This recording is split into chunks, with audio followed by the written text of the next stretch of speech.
Greetings and welcome to today's Hard to Find 4 video. Since I'm obviously too lazy to finally finish editing my Falling in Spain video where I called the entire Latin America, today I have something else for you. Another logic mistake I discovered, made by the most brilliant game developer Paradox, by this glorious, very great rated DLC called Trial of Allegiance. You see, this DLC added a lot of brilliant content for those 5 South American nations down here, which all of them pretty much have just copy-pasted focus trees, which all just allow them to cover the entire Latin America. And I saw that in this DLC there is one nation which got completely scammed. What do I mean by getting scammed? You see, all of those nations, at least they got something. Like, we got all those 5 nations with focus tree, we got some new formables like Guyana Federation, like Hispaniola, like we got some new releasables in the middle of Mexico, we got the Bolivian Peruvian Confederation or whatever.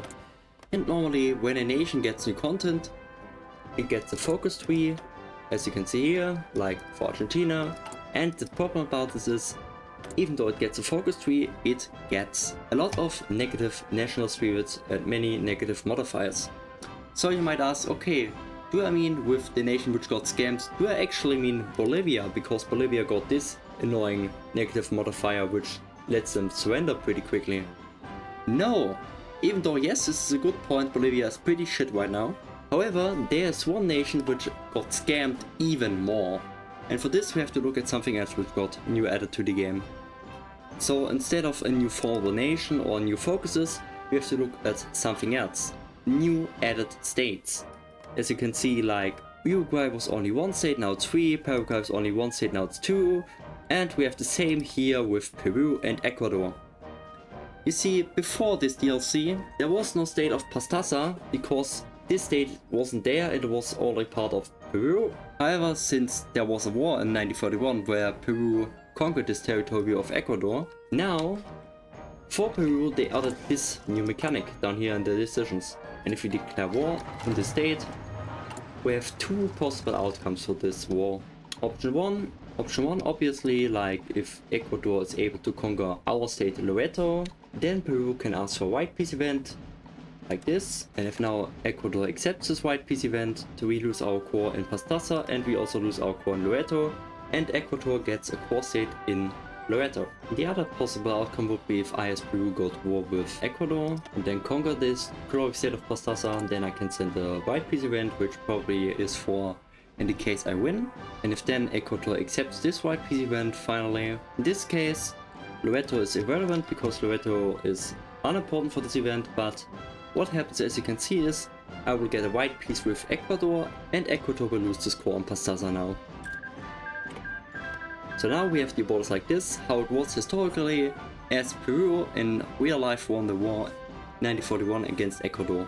However, you might ask, what is my problem with this decision, with this event chain? Even though this is meant to represent the war between Peru and Ecuador, the thing is, this entire event is only about the state of Pastaza. So if for an extreme example, for whatever weird reason Ecuador actually doesn't exist and gets annexed by Germany, for example, Peru still has these options to go to war about Pastaza, because it's not about having a war with Ecuador, it's about having a war with whoever is in control of Pastaza. I can still enforce our claims on Pastaza and make white peace events with Germany.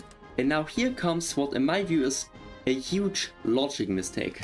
As you can see, we have now the white peace offer from Peru, and of course we will accept this. And as you can see, as the effect, Ecuador doesn't exist at this point, we fully annexed Ecuador. However, Ecuador still has the core there, as well as Peru still has the core there. So if I accept this peace event, this white peace event, the effect is Pastaza, Ecuador lost its core. Even though Ecuador has literally no influence in this war because it was never part of this war. And you might ask, hey, why do I even care about that Ecuador loses its core even though it's not existing? And yes, you are right. Actually, it doesn't matter if Ecuador loses its core or not, if it doesn't exist. However, what if there is actually an example where Ecuador actually does exist, but Pastaza is controlled by someone else before the war. So then in this case, Pastaza is now controlled by Colombia, and if now I as Peru go to war with Colombia because they are the owner of Pastaza, and I now conquer the state of Pastaza, I can now again do the white peace event with Colombia. So now I have again the white peace event with Peru. And the thing is, this time if I would now accept, as you can see, Ecuador exists. It is just they never had control over Pastaza, but they still have the core state there. If I would now go with this peace deal event, Ecuador would still lose its core state, and this is absolutely unfair because Ecuador can't do anything about it. They can't do anything about it, but okay, the game says, yeah, Peru conquered it, so Ecuador should lose this core state. I don't know what this is, guys. In my view, this is absolutely unfair.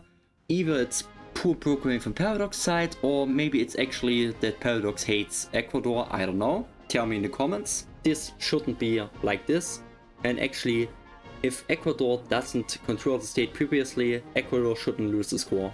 So yeah, that's basically it for today's video.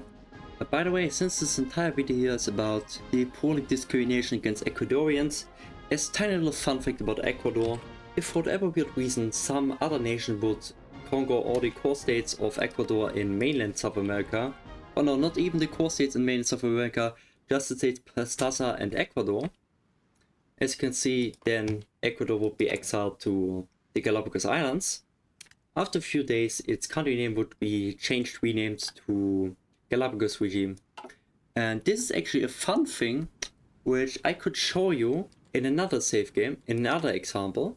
So I'm actually extending here my fun fact, because if I would play as Ecuador and revive the Bolivar Empire, the Gran Colombia, and if any random nation would again just conquer the states of Pastaza, as well as of Ecuador, I am Ecuador which formed Gran Colombia, but if now some time passes,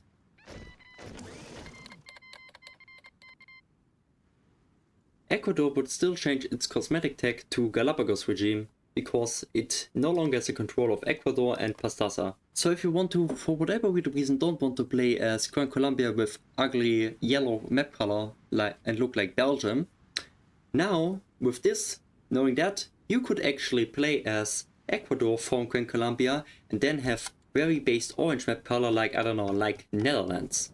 There's much more based. And actually, since I had so much fun doing Austria-Hungary as Czechoslovakia, I don't know, guys, if you want me to do the exact same with Ecuador forming Gran Colombia and then later become Ecuador again, because right now I'm the Galapagos regime, but if Ecuador would reconquer those two states, after a few days, it would change back its cosmetic tag to Ecuador, and it still has the full course of entire Gran Colombia. So guys, if you actually want me to do the exact same like I did with Bolivar Empire for Austria-Hungary, I will do the exact same with Ecuador as Gran Colombia. I don't know, write it in the comments, because I would actually absolutely feel like doing this because I had so much fun in doing it. So yeah, that's it for today's video. Thank you for reaching finally 500 subscribers, and I know I wasn't very active in the last weeks, but I promise this month I will upload some more videos. Maybe I will finally finish editing my Fallen Spain video, but at least what I can guarantee you is that I will eventually do 1 or 2 other videos, and eventually I will stream, but I don't know that for sure. Anyways, that's it for today's video. Again, thank you for 500 subscribers, and thanks for everyone who watches my content, and I hope I see you soon enough in my next video.